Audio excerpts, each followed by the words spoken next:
Hello, my name is Annalicia Gomez, and I conducted an analysis of Alexander Reuter's 2014 dissertation entitled Attribution, Accountability, and Institutional Design in Bureaucratic Politics.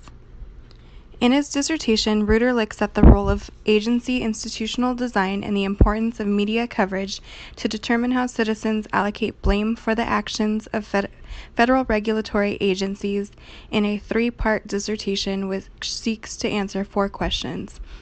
Although it is a concise dissertation, Reuter's research is thorough and covers quite a bit. The primary problem Reuter focuses on is unelected officials, often out of public view, make critical decisions about national security, the environment, and the economy.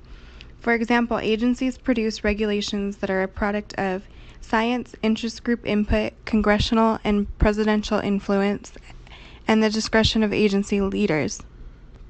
Without media coverage, citizens are unlikely to know which elected officials or bureaucrats are responsible for agency policy making or performance. The process by which voters learn which elected officials are responsible for an agency is complicated by institutional structures that feature multiple political principles, layers of bureaucracy, and complicated decision-making procedures often hidden from public view. In a democracy, the news is a crucial source of information for voters about public affairs. The news enables political accountability and transparency for elected officials by providing accounts of their actions and serving a watchdog role for their malfeasance. Voters rely on the news to connect agency regulations and enforcements to the elected officials with formal responsibility for those agencies. If the news provides poor information by blaming the wrong officials, mischaracterizing the authorities of the president and Congress, or biasing the news to favor a particular ideology, accountability is undermined. Reuter looks to how news coverage enables political accountability of powerful federal agencies, whose leaders are unelected and accountable to the public through the executive and legislative branches, by setting up 4 questions. First, does news coverage of federal agencies enable political accountability by presenting to voter details about agency institutional context? Second, how do agency design features that insulate the president from political control moderate voter attributions of responsibility? Third, how do agency features that increase presidential formal authority over agencies help or hurt the president during an agency scandal? Fourth, does the mass media exhibit partisan bias in information provided to voters about federal agencies? And if so, what is the form of that bias? Reuter covers the first 2 questions in his first essay portion, which starts with an open empirical question. Does presidential control solve the democratic dilemma of unaccountable federal agencies? The key challenges to this questions were finding a readily available source about agencies. He uses an original data set of newspaper coverage. Second, presidential control is not randomly assigned across agencies, so attribution may be confounded with the policy or the mission of the agency.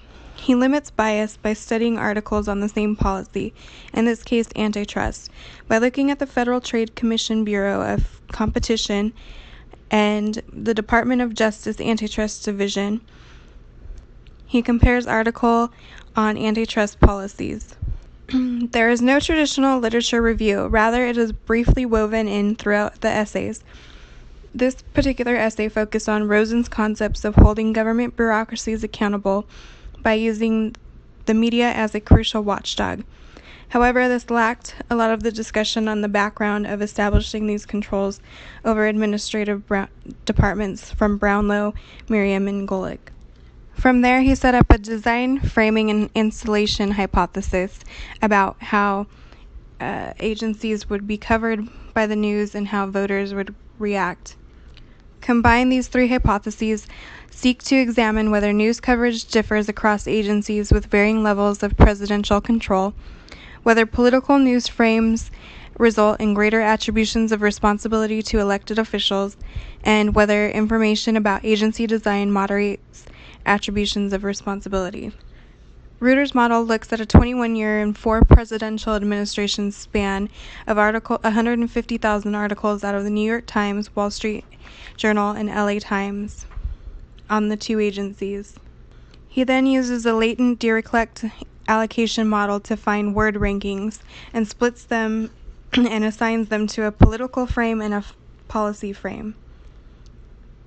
The findings shown that news coverage displayed the Department of Justice as more policy and controversial driven, political driven versus the FTC that was more policy based coverage. Next, he wanted to look at how does this coverage affect voter attributions of responsibility to elected officials for agency policy making. Delegations to agencies is not a strategy that unconditionally allows Congress or the President to escape from public blame. Rather, news coverage both increases attributions of blame and, by highlighting agency independence and structure, insulates officials from blame. Both these media effects enhance democratic accountability by assigning blame where it is due and reducing blame when an official has little direct authority over the action. His findings were in line with unitary executive theorists who claim that presidents should have greater authority over federal agencies. Bureaucratic politics discusses the conditions under which legislatures delegate policy-making authority to agencies. The standard model of bureaucratic discretion frames delegation largely as a trade-off between control and expertise. More discretion is given as preferences between principal and agent align, or as policy complexity is increased. Essay number 2 seeks to answer how agency design features that increase presidential formal authority over agencies help or hurt the president during agency scandals. Reuter conducted a survey of 202 respondents that looked to see whether voters are more likely to blame the president when news includes information about formal institutional structures that give the president more control over an agency, compared to when news does not include information about formal institutional structures that give the president more control over an agency.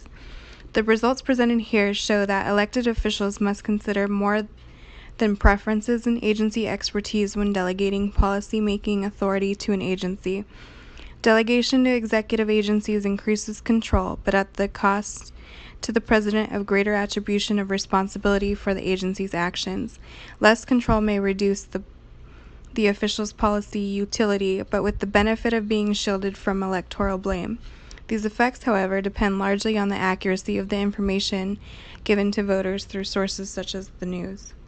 Reuter then looks at the existence of partisan bias in information that the news provides voters about federal agencies. He took thousands of articles regarding the Environmental Protection Agency over the same span of 21 years. The empirical challenge here was the distribution of thematic topics, which would correspond to the framework of looking at slant and framing and relative slant.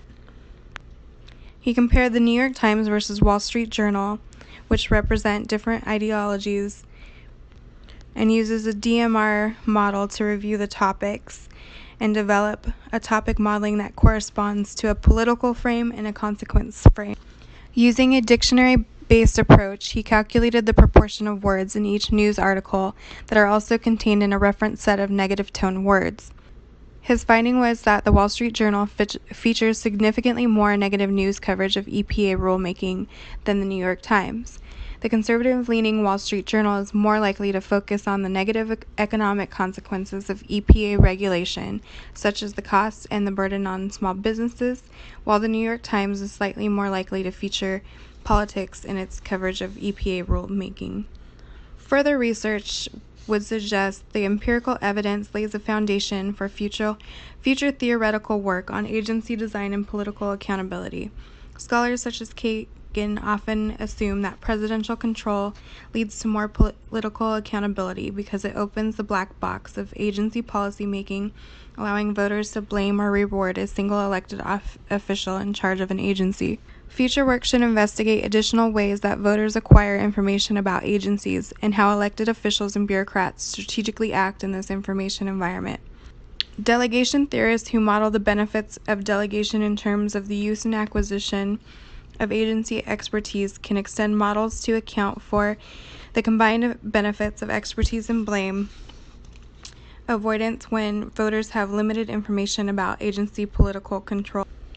Legislators often delegate authority to agencies, which limits the transparency of their own involvement in blame. And it is also important to look at how much authority presidents have relative to Congress and the agency bureaucrats.